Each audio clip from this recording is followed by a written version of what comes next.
जी अस्सलाम वालेकुम जी। ये है जी सिकंदर सुल्तान राजा। इस बंदे ने हमारे मुल्क के कानून के साथ, आइन के साथ वो हाल किया है कि ये बंदा साहब कहलवाने के भी लायक नहीं है। इसके जराइम की दास्तान इतनी लंबी है, इस बंदे ने हमारे मुल्क के कानून को, आइन को मसल के रख दिया। जितनी भी पाकिस्तान में ये तबाही है, बेरोज़गारी है, महंगाई है, इस सब के पीछे असल वजह इस्टेब्लिशमेंट तो है ही है।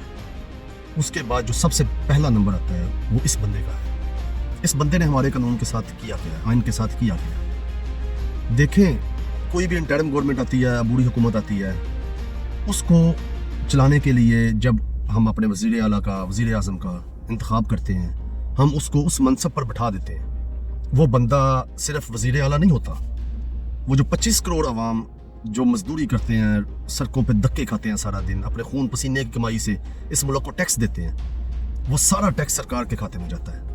वो अरबों खरबों रुपए बनते हैं। जब हम अबूरी हुकूमतों के ज़रिए ऐसे नुमाइंदों को चुनते हैं, जैसे ये मौसम नकवी है, ये काकर शाकर है, तब हम उनको अपने उस खजाने की चाबी दे देते हैं कि उस बंदे ने हमारे उस सूबे को, हमारे हुकूमत को उसने चलाना है। जब वो बंदा उन अरबों खरबों रुपए के ऊपर, वो अवाम के खून पसीने की कमाई के ऊपर जाके बैठ जाता है, उसमें से फिर करप्शन करता है, वो पैसा गायब करता है, मनी लॉन्ड्रिंग, ये वो सब कुछ उसमें इन्वॉल्व है। हमारे मुल्क के साथ क्या हो रहा है, वो बंदा सिर्फ वो करप्शन नहीं कर रहा, वो जितना पैसा वो गायब हो रहा है वो डायरेक्टली अवाम का है। ऊपर से उसके ऊपर कर्जे पे कर्जा, कर्जे पे कर्जा। हमारे तो पाकिस्तान में जो बच्चा पैदा होने वाला है वो भी मकरूज है। इसलिए इस बंदे को कभी भी तारीख में माफ नहीं किया जा सकता, ना ये बंदा माफी के काबिल है।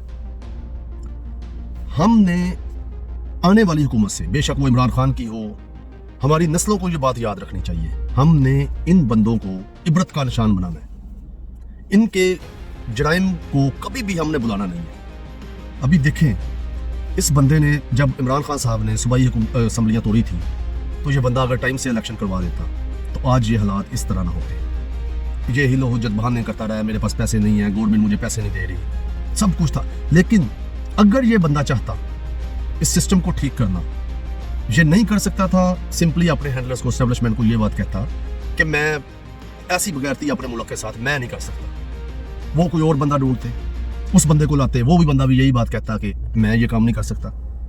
3, 4, 5, 6, तब उनको भी पता चलता, जो पीछे ये सारा कुछ करवा रहे हैं, जो हमारी गवर्नमेंट को कंट्रोल करती है, उनको भी कम से कम इस बात का पता होता कि ये बंदा जो हमारे साथ, हमने अगर इस बंदे से नहीं हो रहा, कोई और बंदा आएगा वो भी नहीं कर सकता। उन्हें भी इस बात का पता होता कि ये काम जो हम करवाना चाह रहे हैं, इसकी तो पाकिस्तान में सजाएं इतनी सख्त हैं कि ये काम कोई भी करने के लिए तैयार नहीं है। तो वो इस बात के बारे में जरूर सोचते और इसका कोई ना कोई और सोल्यूशन निकालने की कोशिश करते। देखें, हमारे मुल्क का तो अल्लाह ही हाफ़िज़ है। इस सिस्टम से हमें निजात कभी भी नहीं मिल सकती, क्योंकि ये हम पे जो दोष दिया गया है, हम कुछ भी नहीं कर सकते। सिर्फ अल्लाह से दुआई कर सकते हैं। दुनिया चांद पे पहुंच गई है, सारी दुनिया के आप मुबालक देख लें, 20, 30 साल लोगों ने पहले आज़ादी हासिल की है, वो किधर तरक्की कर रहे, कहाँ के कहाँ पहुंच गए हैं। हमारे परदेसी लोग बेचारे अपने मुल्कों से, अपने घरों से, अपनी फैमिलियों से दूर बाहर काम कर रहे हैं। इन सब का ज़िम्मेदार हमारी इस्टेब्लिशमेंट है, जो हमारे मुल्क को कंट्रोल कर रही है। लेकिन हमने ये देखना है कि इस बंदे ने क्या जराइम किए है, इसकी गलती क्या है, इसको सजा क्या देनी चाहिए। देखिए, आर्टिकल 6, इसको तो एक बार फांसी लग गई, ये तो मर गया, लेगा। इसको इबरत का निशान हमने कैसे बनाना है? इसको इबरत का निशान बनाने के लिए हमें अपने कानून में अमेंडमेंट्स करनी पड़ेंगी।